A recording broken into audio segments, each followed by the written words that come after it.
अतरौलिया विधानसभा पहुंचे उत्तर प्रदेश के पंचायती राज मंत्री ओम प्रकाश राजभर। पंचायत चुनाव को लेकर कार्यकर्ताओं संघ की बैठक। बता दें कि दोपहर लगभग 1 बजे उत्तर प्रदेश के पंचायती राज मंत्री ओम प्रकाश राजभर का आगमन अतरौलिया स्थित निरीक्षण भवन में हुआ। पंचायती राज मंत्री के पहुंचते ही कार्यकर्ताओं ने जय सुहेलदेव के नारों के साथ पंचायती राज मंत्री का माला पहनाकर स्वागत किया।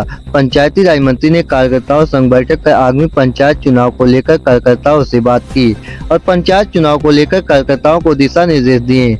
उन्होंने कहा कि हम पूरे प्रदेश में काम कर रहे हैं और कार्यकर्ताओं को अभी से गांव में जाकर लोगों से मिलने को कर रहे हैं, ताकि चुनाव के समय में कोई कार्यकर्ता यह ना कहे कि चुनाव आया है तब आए हैं। पार्टी कार्यकर्ताओं से भेंट कर पंचायती राज मंत्री ने उनकी समस्याएं सुनी और कहा कि कोई अधिकारी और कर्मचारी अगर ना सुने तो वह हमसे मिले। आइए सुनाते हैं मीडिया से बात करते हुए पंचायती राज मंत्री ओम प्रकाश राजभर ने क्या कुछ कहा। देखिए, आगामी जिला पंचायत सदस्य के चुनाव या यूं कह लीजिए पंचायत चुनाव की तैयारी को लेकर हम लोग पूरे प्रदेश में काम कर रहे हैं कि आने वाले जो अभी उनको गांव में भेजना, जो नेता चुनाव लड़ रहा है उनको तौर तरीका सिखाना, ताकि अभी से लोग जाते रहेंगे तो लोगों में आपस में भाईचारा बनेगा, लोग साथ जुटेंगे। टाइम आने पर एकाएक मैदान में जाने पर बहुत से वोटर ये कहते हैं कि भाई आज क्यों आए हो, पहले आना चाहिए था। तो इस नाते हम लोग अभी से ही लोगों को ट्रेनिंग देके वहाँ भेजने का काम कर रहे हैं। योगी जी का बयान है कि पटेंगे तो पटेंगे, इसमें आपको क्या समझ? ब्रह्मा जी ने भी कहा है कि संघे शक्ति कलयुगे। योगी जी का, मुख्यमंत्री जी का साफ साफ कहना है कि हम सब लोग संगठित रहेंगे, सरकार चल रही है।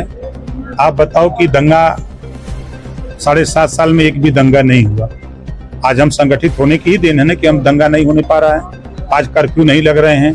आज कहीं भी अगर जुल्म जाति अत्याचार हो रहा है तो संविधान के दायरे में त्वरित कार्रवाई हो रही है, उसमें जांच हो रही है, दोषी पाए जाने पर उसके खिलाफ कार्रवाई हो रही है, कड़े से कड़े कानून लाए जा रहे हैं। लोकसभा चुनाव में एनडीए की हार भी हुई है और क्या विधानसभा में सुहेलदेव पार्टी भी भाजपा के साथ चुनाव लड़ेगी? विधानसभा एनडीए के साथ हम चुनाव लड़ेंगे। हमको सीट नहीं चाहिए, जो लड़ेगा उसको जितवाएंगे। लोकसभा में एनडीए को मिली हार के बाद अधिकारी कर्मचारी की कार्यशैली पर सवाल उठ रहा था, लेकिन चुनाव के बाद भी अधिकारी और कर्मचारी की कार्यशैली अभी सुधार नहीं हुआ है। इसमें आम जनता का काम नहीं हो पा रहा है, इसलिए क्या कहते हैं? जिसका काम ना हो हमसे मिले, कैसे नहीं सुनेंगे? हम सुनाते हैं, सुनते हैं। 10 विधानसभा में उपचुनाव की जीत के लिए एनडीए की रणनीति क्या है? देखिए, हम एनडीए गठबंधन के सभी साथी बूथ स्तर से लेके सेक्टर, ब्लॉक, विधानसभा स्तर तक का संगठन हम लोग सही कर लिए हैं और हम लोग भी इंतजार करें कि जल्दी चुनाव की घोषणा हो जाए, ताकि जो आप लोगों के दिल में एक संशय बना हुआ है वो संशय खत्म हो जाए। और जैसा कि आप लोग जानते हैं, विपक्ष हमेशा कहता है कि बाई इलेक्शन सत्ता पक्ष का चुनाव होता है, तो सत्ता तो एनडीए गठबंधन की है। अब इसे समझ जाना चाहिए, ये लोकसभा का चुनाव नहीं है। जनता सब जानती है, वो जानती है कि अगर विपक्ष को जिताएंगे तो विकास नहीं होगा। अभी 2.5 साल का समय है, तो सत्ता पक्ष के एमएलए को जिता देंगे तो कुछ काम धंधा होगा।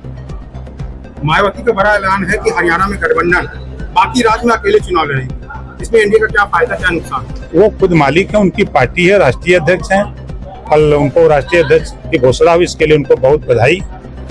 और वो स्वतंत्र हैं, चुनाव न लड़ें, अकेले लड़ें, गठबंधन करें, उसमें किसी का क्या हस्तक्षेप हो सकता है? इंडिया गठबंधन चाहती है, जाति जनगणना चाहती है और अड़ी हुई है, इस पे आपका क्या स्टैंड?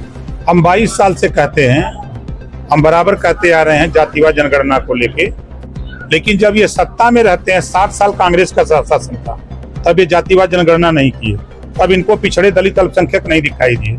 4 बार समाजवादी पार्टी की सरकार थी, तब ये जातिवाद जनगणना नहीं करा पाए। इन लोगों से तो बढ़िया नीतीश जी थे, जो चाप के करा दिए, चाहे गलत है सही, लेकिन करा दिए।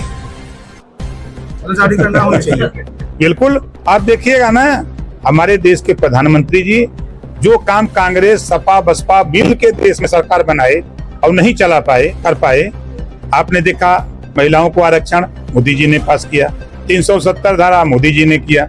उसी तरह जातिवाद जनगणना भी मोदी जी कराएंगे, लिख लीजिए। अयोध्या और मैनपुरी में सपा नेताओं पर रेप का गंभीर आरोप लगा, इसके बाद भी सपा बड़े नेता बचाव में उतरी, इसमें क्या? भाई, जब उनकी सरकार थी तब उस पार्टी को लोग गुंडों की पार्टी कहते थे, गुंडों की सरकार। तो अब तो नाम आने के बाद तो जो फोटो चेहरे सब वो तो बचाव मुद्रा में रहेंगे।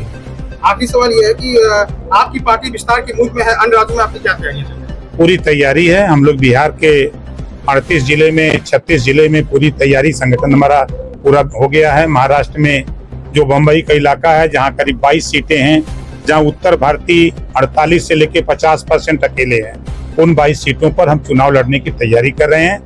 हमारे एनडीए गठबंधन में हमको सीट मिलेगी तो साथ लड़ेंगे, नहीं मिलेगी तो अकेले भी लड़ेंगे।